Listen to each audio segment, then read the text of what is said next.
about it. Jim Harbaugh came here, had a satellite camp here at Paramus Catholic. He's been plucking guys. I mean, you guys were just talking about Jabril Peppers. Yep. He's a Jersey kid. New Jersey kid. So it's a double whammy to see that kid come in here knowing that, man, if we could have kept a guy like that home and how much that would change the program. So it's a tough loss, for the football team, a tough loss at home for the fans, the organization. But when you look at it from a recruiting standpoint, too, I mean, this is going to have a lingering effect because, anytime Jim Harbaugh now comes into the state, I mean, don't think the first thing he's not going to reference is that game, when he's trying to sway and woo some of these kids. So it was a loss, but it was much more than just an L for 1 week. Yeah, it was a damaging one. We hear you. Shaun O'Hara with us here on Tiki and Tierney. Terrific career with the Giants, and we'll get to the NFL here on CBS Sports Radio. Speaking of the Giants, Shaun, you got to give me some help here on neither one of our former coaches, but it was obviously a former team. Can we get a beat on Ben McAdoo? Because I've tried to explain this to people who've asked, what's wrong with the Giants? I feel like all the pieces are there. The talent's there. It's the right peg in the right hole, but just not turned and pushed down correctly. What is going on with this squad? Yeah, it's very interesting because when Tom Coughlin was fired and Ben McAdoo came in, it was like, okay, you know what? This makes sense. You're going to make a change, but it's not a complete overhaul. It's kind of a paint job. It's not a total remodeling. And I think that was supposed to parlay into, hey, the offense is going to be the same. They scored 26 points a game last year. We're going to see that. They invested in the defense, so we're going to have a better defense. Spags is back. McAdoo's back. The offense is the same. Defense is the same. There won't be a learning curve. And yet here we are, week 5, and with 3 losses in a row, you're saying, what happened to the offense? You added Sterling Shepard, you got Victor Cruz back. It should be better, and it's not. Defensively, they spend a lot of money, and they still can't get after the quarterback. Aaron Rodgers is making a sandwich, eating it, and then cleaning up the kitchen before he throws a pass. That's true. That stuff is frustrating. I think the other aspect is the discipline aspect, and I think as players, I feel like players have to take accountability. When they're commit a penalty, it's on them. It's not on the coach. But when players continually have penalties, there has to be some sort of checks and balances to kind of keep them in line. So those issues are creeping up, and I think, Ben McAdoo is a very, he's a very smart guy. I think he's done a great job transitioning from Coach Coughlin, not completely changing everything, keep having some carryover. But what we're seeing right now is that the offense, which is one of the reasons why he was hired as the head coach, is struggling. And that's the one area where they said, hey, if we keep McAdoo on and we hire him, we know we're okay with the offense. Well, Coach Brian Billick has a saying, the things they hire you for are the things they fire you for. And that's really why I think everybody's saying, all right, what's going on here?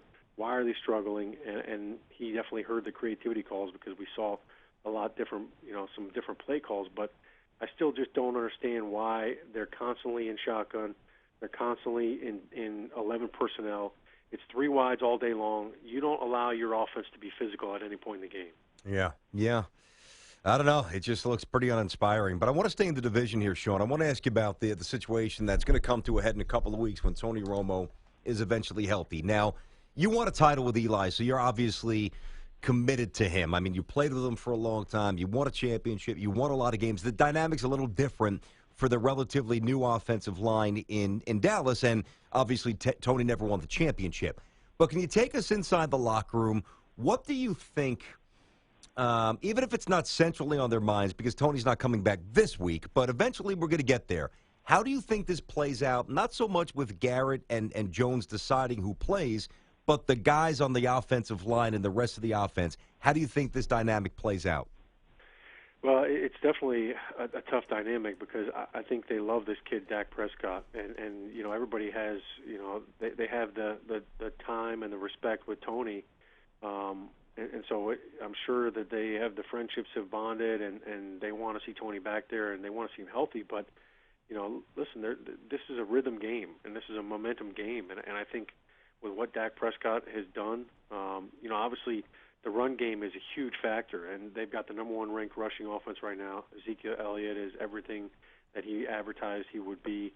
So I think right now, if you're an O-lineman, you say, hey, we don't care who's playing quarterback. As long as you're not throwing 4 interceptions, if we keep running the rock, we'll be fine. But I do think it's going to be a tough situation. Now, the one thing that you could do is just say, hey, look, we're going to give Tony the opportunity to come back. He was a starter. We don't feel like he should lose his job due to injury, but he's on a short leash, and if he goes out and has a clunker, it's an easy decision. But I think, the way Dak Prescott has played, I would say, if it were me doing the coaching, I would say I'm rolling with Dak Prescott. That's what I said, man. We're still winning games, and we're in first place in the division. I'm not going to make a change. Tony's going to understand that, and guess what? We've got a great opportunity if something happens to Dak to put Tony back in the game. And I would just, I'm sure the trainers right now, they're saying, hey, Tony, take your time. There's no rush here. We got to make sure this thing is fully healed. Because Dak is really holding it down. Maybe keep the stim machine just a little lower for a couple of days. Use a little less ice. Hey, that's Shaun O'Hara, 3-time Pro Bowl center.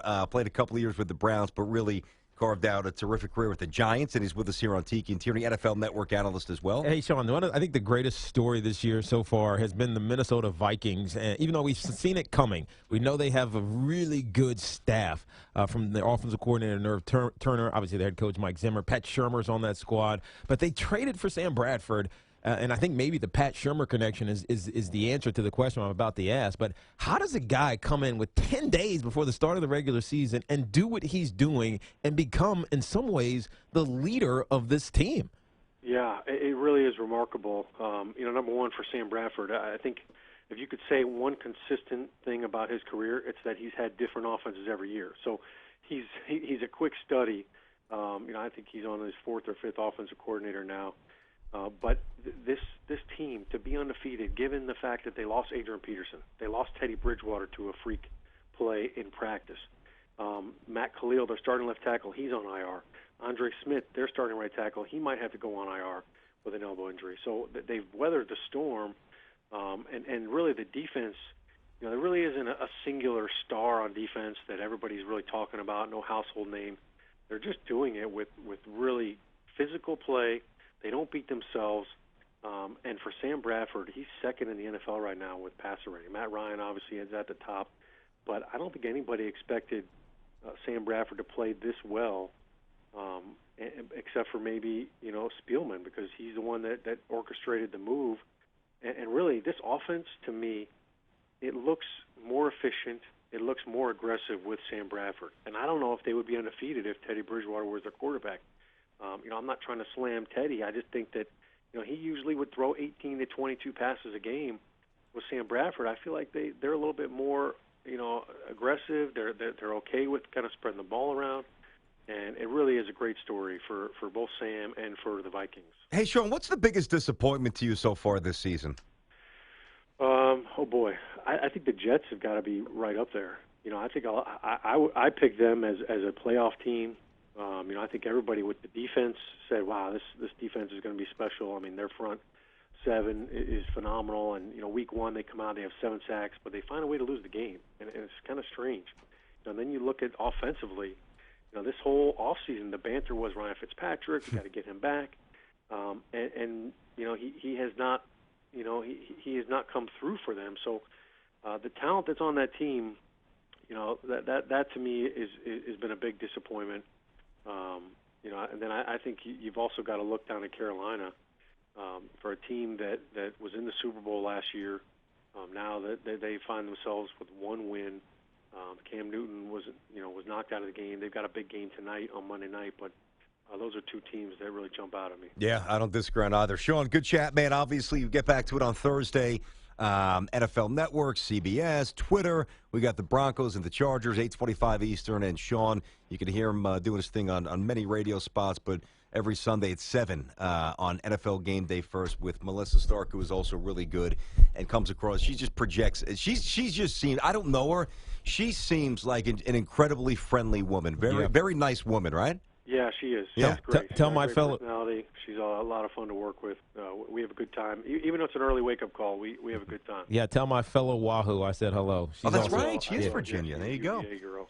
All right, Shaun. Good chatting, brother. Thank you, pal. Thanks.